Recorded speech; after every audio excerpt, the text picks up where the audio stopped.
नमस्कार, astro insights with Richa में आप सभी का स्वागत है। मैं हूं डॉक्टर ऋचा शुक्ला।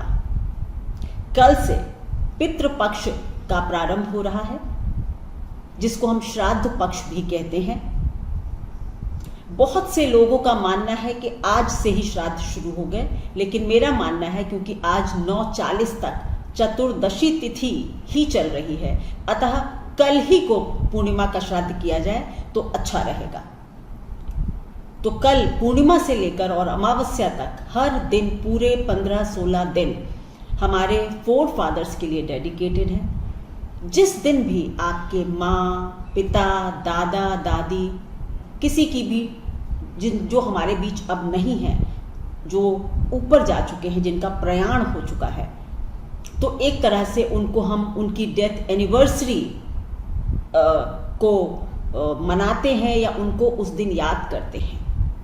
बस इतनी सी बात है कि यही श्राद्ध पक्ष है।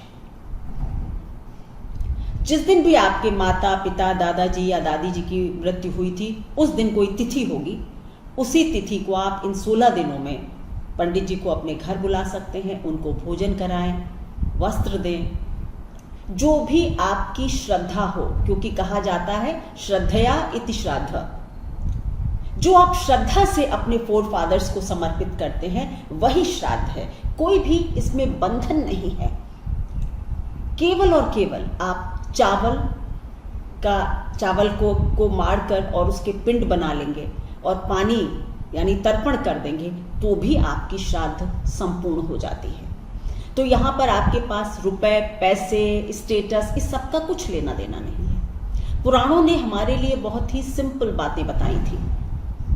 यह आपकी श्रद्धा है कि आप इस दिन एक पूरा भंडारा कर सकते हैं, कई पंडितों को बुलाकर भोजन करा सकते हैं, या फिर केवल आप पिंडदान और तर्पण करके एक ब्राह्मण को भी भोजन करा सकते हैं। और अगर ये भी आजकल के समय में आपको लगता है कि आपसे नहीं हो पाएगा, तो आप किसी भी व्यक्ति को आप खाना खिला दें या आप कुछ दान कर दें, किसी ओल्ड एज होम में जाकर कुछ दे आए। देखिए, समय के साथ हमको बदलना चाहिए,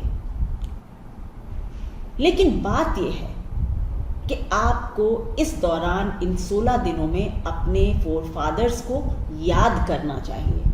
ask for the blessings from them. पूरे वर्ष भर हम अपनी भाग दौड़ में लगे रहते हैं, तो ये 15 दिन हम अपने पूर्वजों को जरूर दे सकते हैं।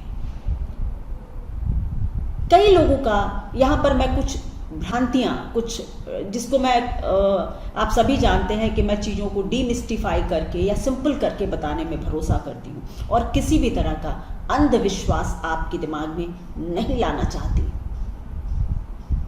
इसलिए मैं आपसे ये भी अवश्य कहूँगी कि ये जो है कि आप इस 15-16 दिनों में आप कुछ नया नहीं ले सकते हैं, कुछ सेलिब्रेट नहीं कर सकते हैं, ये मैं कहूँगी कि ये बंधन ठीक नहीं है।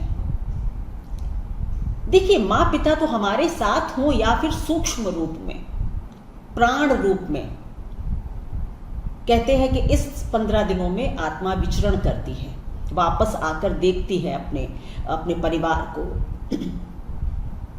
तो सूक्ष्म रूप में हो या फिर सशरीर हमारे साथ हो, माता पिता तो हमेशा ही हमको खुश देखना चाहते हैं।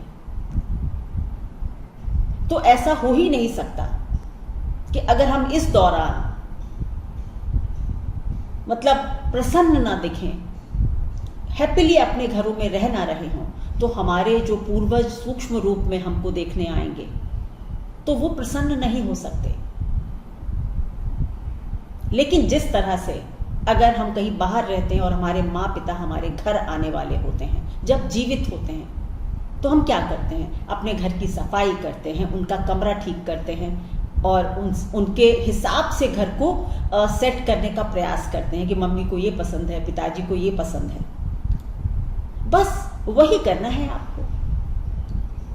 सात्विक रहिए, अच्छे विचार रखिए, बुरे कार्यों से बचिए।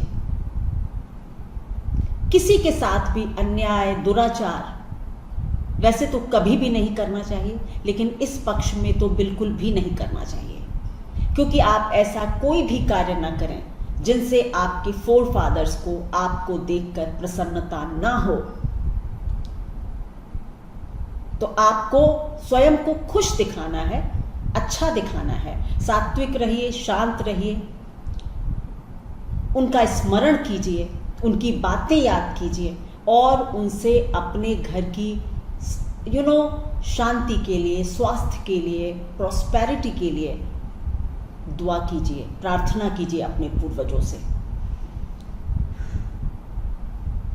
सशरीर जब हमारे माता पिता हमारे साथ होते हैं तब हम सेवा करते नहीं हैं और बाद में श्राद्ध पक्ष में उनका श्राद्ध करते हैं। मैं इसके भी बिल्कुल खिलाफ हूं।